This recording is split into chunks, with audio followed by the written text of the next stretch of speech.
Muito obrigado, Sr. Presidente. Cumprimento o Sr. Ministro, o Sr. Secretário de Estado. Desde já assinalo o facto de, nesta intervenção inicial, o Sr. Ministro ter respondido a algumas das questões que nós tínhamos previsto, particularmente no que respeita quer à situação dos países de língua portuguesa, quer relativamente à Venezuela, mas evidentemente que há outras matérias para além destas e mesmo relacionadas com estas, que vale a pena aclarar e aprofundar um pouco mais. Primeira questão.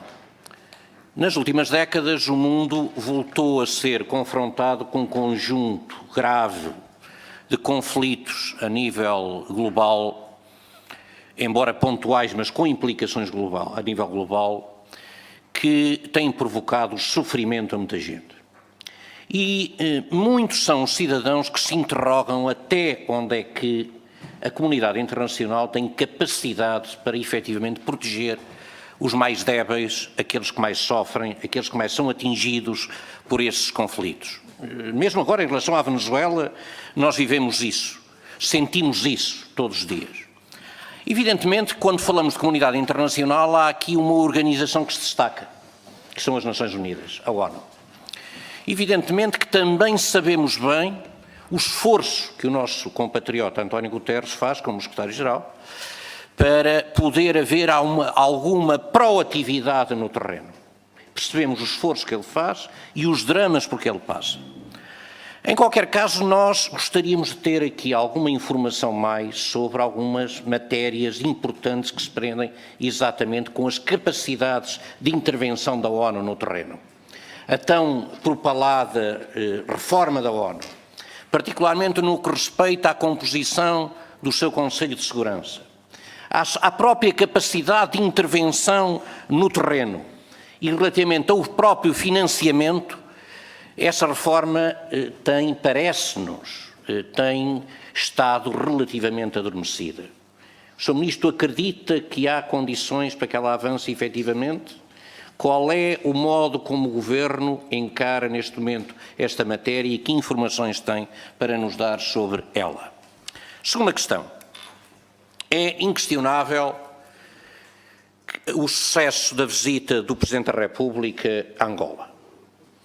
O sucesso deve-se a vários fatores, desde logo o perfil do nosso Presidente, que é incontornável, a mudança que houve efetivamente em Angola, que é uma mudança politicamente muito importante, e deve-se a um terceiro fator, que é um fator decisivo, que muitas vezes era menosprezado em Portugal, pelo menos por alguns setores e até em Angola. A verdade é esta, os dois povos, o povo angolano e o povo português, têm uma relação de enorme proximidade.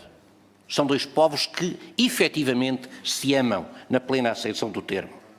E o Presidente da República foi capaz de ir ao encontro exatamente desta mesma relação. Uma relação de enorme proximidade no contexto dos países lusófonos, é com certeza das relações mais fortes que existem.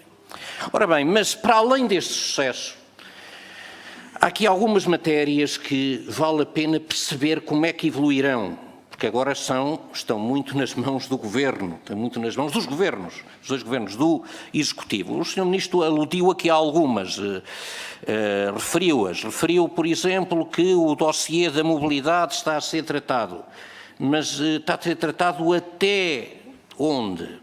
Que perspectivas existem? Como é que se pode compatibilizar a mobilidade no contexto dos países da CPLP com a mobilidade no contexto dos países Schengen? Com as regras do espaço Schengen, há ou não há espaço para podermos efetivamente ir mais além do que temos ido? Como? Até utilizando o instrumento dos vistos bilaterais, dos vistos nacionais, chamados vistos nacionais. Mais do que isto, nós temos, queria frisar este aspecto, uma enorme expectativa relativamente aos acordos, à execução dos acordos de cooperação bilateral com Angola. Muitas vezes no passado foram assinados muitos acordos, não só com Angola, mas com outros países, que depois não tinham efetivamente concretização prática. Eu gostaria que o Sr. Ministro, se possível, detalhasse um pouco mais esses acordos e qual é a sua perspectiva de execução temporal a partir de agora. Terceira questão. O mundo a economia mundial sofre neste momento um claro abrandamento. Particularmente os países com que nós temos relações económicas mais próximas.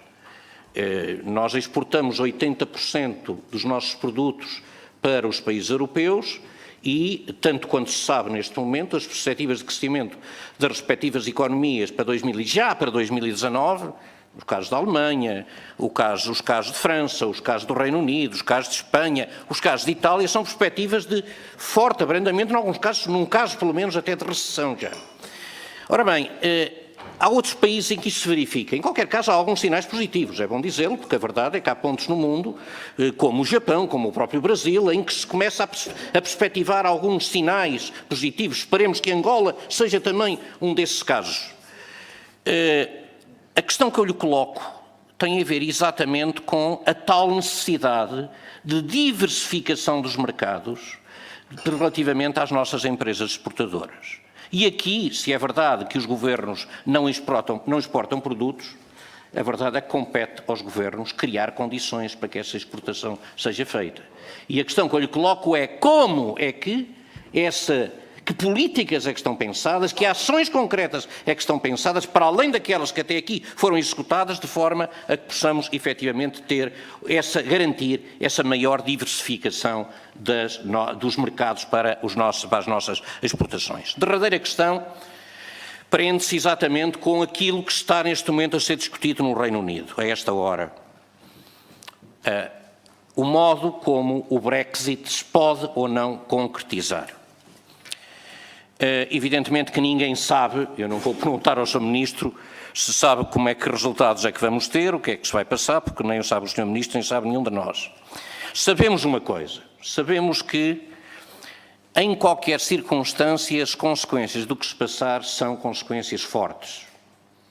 E sabemos que nós já estamos a sofrer exatamente com essas consequências.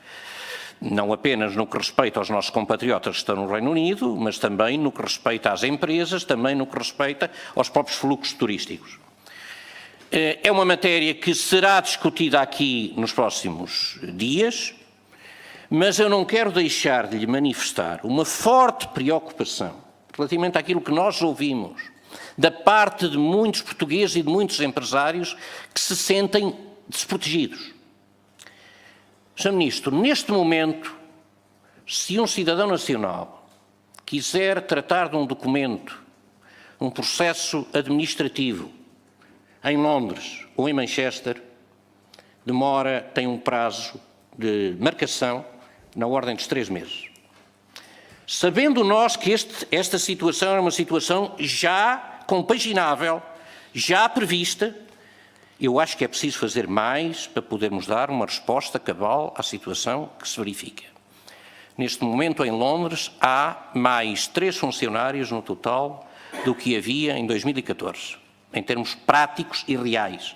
Funcionários a exercerem a sua ação administrativa de apoio às pessoas.